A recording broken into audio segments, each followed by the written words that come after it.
Good morning from the Yorkshire Dales, the last day of February, and it's a beautiful spring day. My name is Julie Carrick and my husband, who's on the camera, is Martin Carrick. Morning.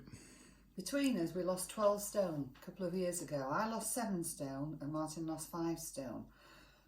During this COVID-19 lockdown, the last one, which we're still in unfortunately, we've had lots of personal messages rather than the Facebook messages, which we would prefer, about what we actually buy every week. So today, I forgot to introduce. These are the books that both Martin and I wrote. The first one, Losing It, tells us of our journey, how we lost the weight, and in it is loads of delicious recipes.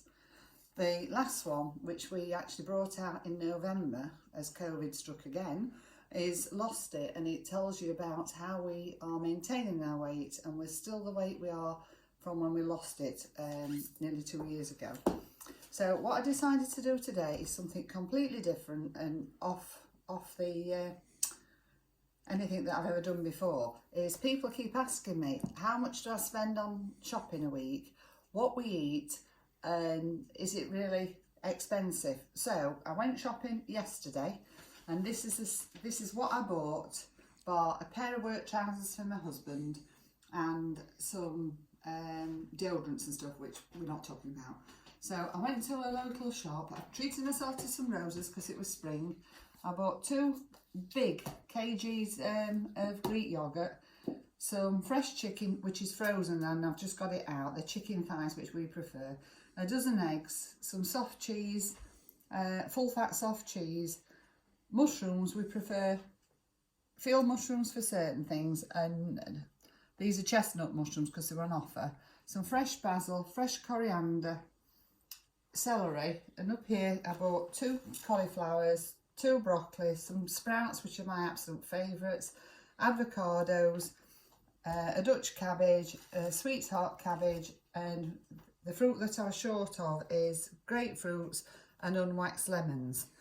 Now all that from the local shop came to £30.40, and the receipt's here to prove it.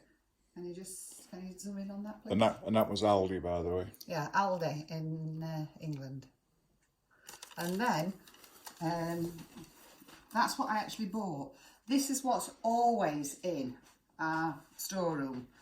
I've got leeks, onions. I've run out of red onions, but I've got brown onions, carrots, lettuce, limes, radishes, lots of garlic. We have always Parmesan cheese, feta cheese. These are my favourites, again from Aldi. The pitted green olives, the extra virgin olive oil. We always have a bottle of coconut oil. I have full fat salted butter and full fat unsalted butter. Full fat creme fraiche, and then tins of fish, which you can always make into a meal, which I'll talk about later. We have nuts. A variety of nuts. In that bowl we've got pecans, walnuts, macadamias, hazelnuts, and sometimes we have almonds, but this week we're having a change. We pre-roast them and we keep them in a big container, so when we're hungry we can grab a handful. And last but not least, I have a secret drawer, it's not so secret now, of 85% dark chocolate, which is absolutely wonderful. This again comes from Aldi, and I like it because it comes in individual packets, so we can have one of those every night if we wish. Now tonight for pudding, I've actually got out of the freezer 2 pieces of chocolate fudge torte, which is actually, I'm going to puddings first because I like puddings. It's actually in our new book, which is, whoops, missed it, which is Lost It and Loving It, and it's called Julie's Fudgy Dark Chocolate Torte, and it's on page 180, and it's delicious. I make a massive big one and then I cut it into sections. I've got these out to show you, which we'll be having for pudding. Now you might be saying, what are these things? This is the chocolate fudge that I got left over. I made the grandchildren one of my chocolate fudge, but I only used 70% chocolate. As you can see, that's lighter, and there was a bit left, so I just threw some Brazil nuts in and I made some little sweeties. These ones are a new recipe that I'm trying to perfect. It's not quite there yet. And these are dark chocolate with chopped up roasted hazelnuts with a splash of orange liqueur in them. And they're my take on Ferrero Rochers, which I'm trying to perfect these recipes, so it's just a bit of chocolate fudge that we've left. So just going back to what I bought this week, what I decided to do, but it's going to be under discussion later. With the cabbage, I absolutely adore cabbage tagliatelle, which is in our first book on page 106, does that say? Can't see upside 106. Down. And it's a vegetarian recipe.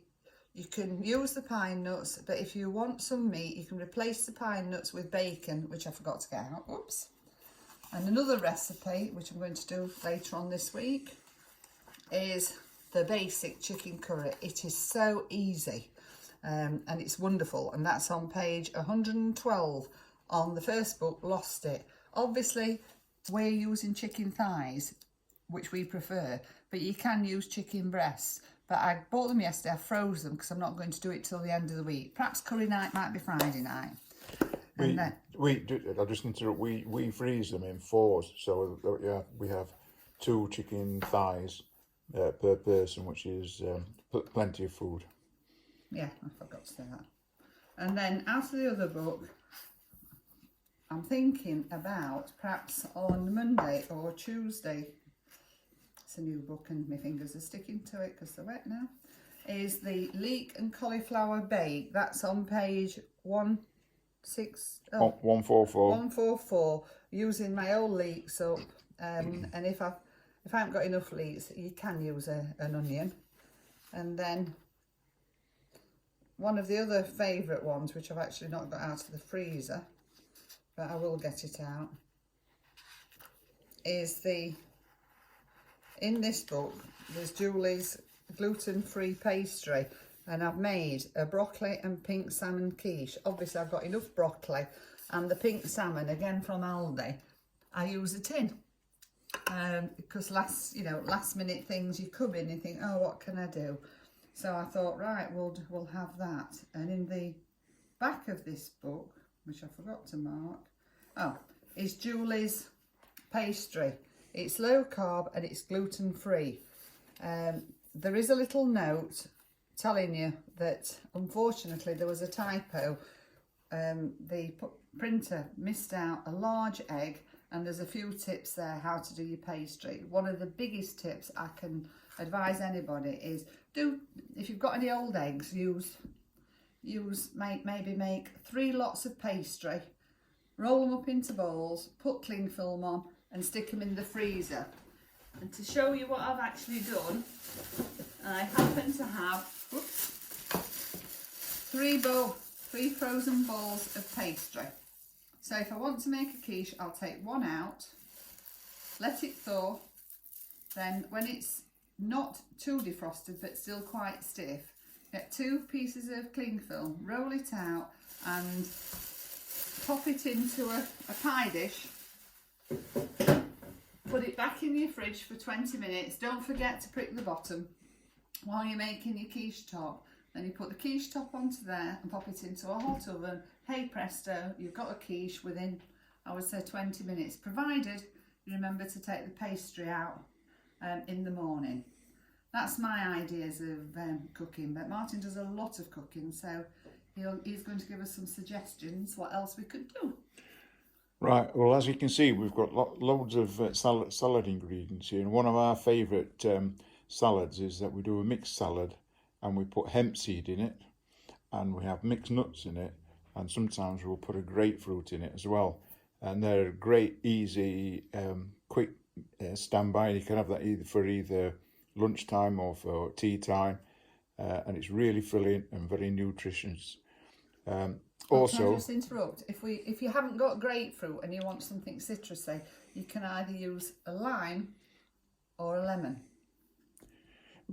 Also, going back to lime and lemons, what we've been doing just recently, we've been just chopping the ends off the limes or the lemons, put them in the microwave for about 1.5 minutes, and on full power, letting them go cold, and it actually cooks the lemon or lime.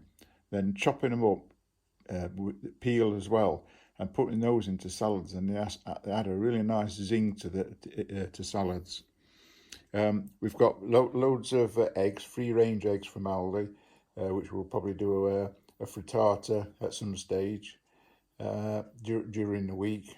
And we've got some nice sprouts, and sprouts chopped up and sautéed or even roasted is absolutely beautiful.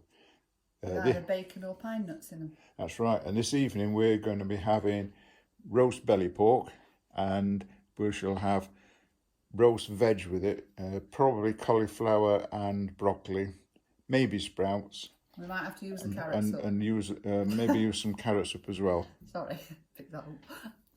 What we do with our avocados, we use these either in salads or we have them as a starter, and we'll chop them in half, take the stones out, and then we'll sprinkle them with paprika, put a little bit of almond butter in it, or nut butter in the middle of them, and we just scoop them out, and that's our starters. Or you can just sprinkle them with some dried herbs. That's our almond butter. As you can see, we eat a lot of it. It's half there. Yeah, and we make that ourselves, and there's a recipe for that in our books as well. So, have you got anything else to say, Julie? No, if anybody's got any questions, queries or anything, either contact us on our Facebook page. The details are in the back of the books, but I'm going to pass you over to Martin about that because I always forget. Right, so we've got an email which is juliamartinlosingit@gmail.com. We've got a Facebook page, and if you search under Julia Martin Losing It, you should find us as a group there. We've also got Instagram and Twitter, and if you search on Julia Martin Losing It, you'll find us on there as well. We have got a web page. We haven't put a great deal on there just at the moment, and we've also got a YouTube channel which this video will be going on, and there are several short videos of recipes, some exercise showing Julie doing the press-ups and etc. So you're able to find that. So please contact us, get in touch with us, and give us your opinions and your views. If you want to buy a book from us, you can buy the first one, Losing It, which is £12. And if you want to buy our second book, Lost It and Loving It, that's £15. Or if you want to buy them both together, they're £25 plus postage and packaging. They're also both available from Amazon at whatever the current price Amazon are charging, which does vary sometimes. But you forget all ours are signed if you're interested. Oh, yeah. And they're also available in Amazon all in America and all over the world. So thank you for watching. Bye. Bye-bye. Thank you.